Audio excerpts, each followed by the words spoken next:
अस्सलाम वालेकुम दोस्तों। एक बार फिर लिटरेचर मास्टर में आप लोग का welcome. Death of a salesman bye Arthur Miller के सिंबल्स को आज हम डिस्कस करेंगे।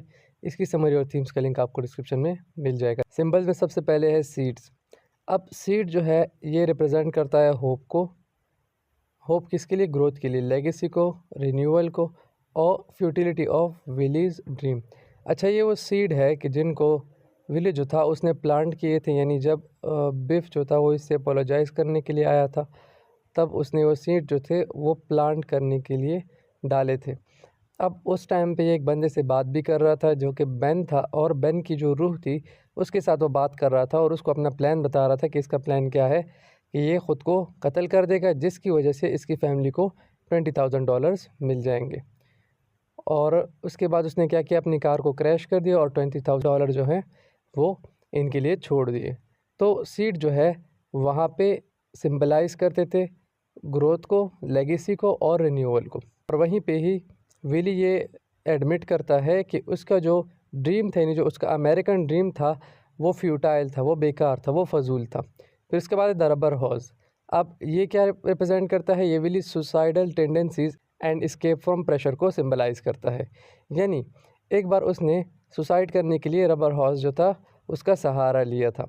कि विली की जो सुसाइड की एबिलिटी है उसको शो करता है कि विली कितना ज़्यादा तंग था लाइफ से, कितना तंग था, कितना प्रेशराइज था और जितने भी मसाइल थे उससे कितना उकता गया था। यानी वो ये चाहता था कि वो किसी तरह अपनी ज़िंदगी को ख़त्म कर ले और अपनी फैमिली को कुछ ना कुछ दिला दे। फिर उसके बाद है द अमेरिकन ड्रीम।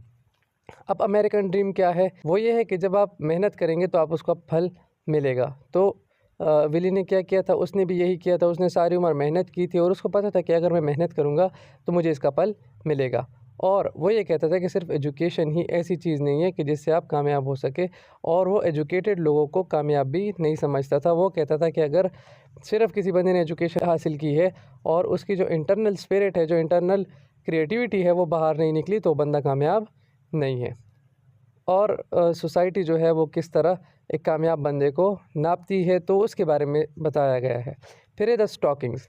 अब ये वो जुराबे थे जो कि विली की जो वाइफ है लिंडा, वो अपने लिए सी रही थी।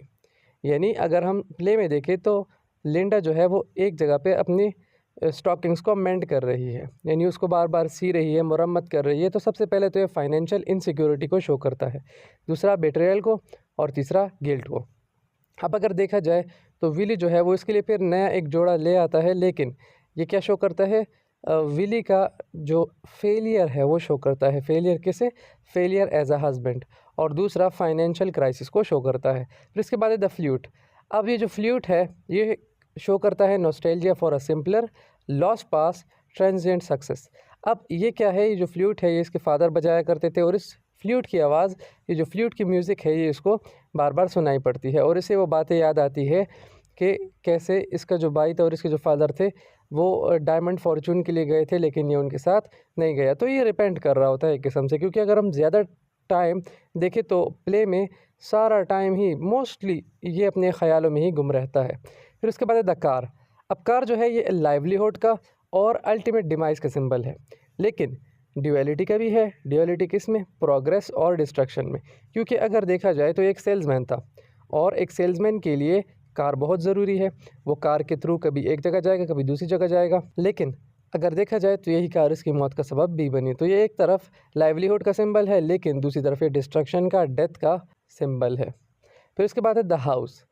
अब हाउस जो सिंबलाइज करता है वो है shrinking dreams and suffocation by modernity. अगर देखा जाए तो विली जो था वो पहले आज़ाद था और जो उसका दिल चाहता वो करता था, जैसे कि आप प्ले में देख चुके हैं। लेकिन फिर बाद में क्या हुआ? वो एक घर में कैद हो गए, और घर में कैद होने के साथ साथ उसकी जो ख्वाहिशात थी वो भी कैद हो गई, और उसको बस सिर्फ हदूद में ही रहकर काम करना था, हदूद में ही रहकर पैसे कमाने थे, हदूद में ही रहकर पैसे खर्च करने थे। तो ये क्या था? उसकी ड्रीम का श्रिंक होना था। और दूसरा सफोकेशन, यानी मॉडर्निटी जो थी उसकी वजह से उसकी ड्रीम जो थे वो ख़त्म होते जा रहे थे। फिर है बेन। बेन सिंबलाइज़ करता है सक्सेस को और इल्यूजन ऑफ क्विक रिचेस को, क्योंकि अगर देखा जाए तो बेन जो था वो इसका भाई था और वो 17 साल की उम्र में चला गया और इसने डायमंड फॉर्चून की मदद से बहुत ज़्यादा पैसा हासिल कर लिया था। तो वो और उसके फादर ने बहुत ज़्यादा पैसा कमा लिया था, और वो क्या था? सिंबल ऑफ सक्सेस था। तो ये अक्सर रिपेंड करता था कि अगर मैं भी बेन के साथ जाता तो शायद मेरे पास भी आज पैसे होते, मैं भी अपने बच्चों के लिए आज अच्छी लाइफ छोड़ के जाता। तो ये एक रिपेंट करते हैं। और दूसरा ये इल्यूजन ऑफ क्विक रिचेज़ है कि जैसे ही हुआ गया उसको डायमंड्स मिले और वो रिच हो गया। तो दोस्तों ये सारे थे symbols and thanks watching my video.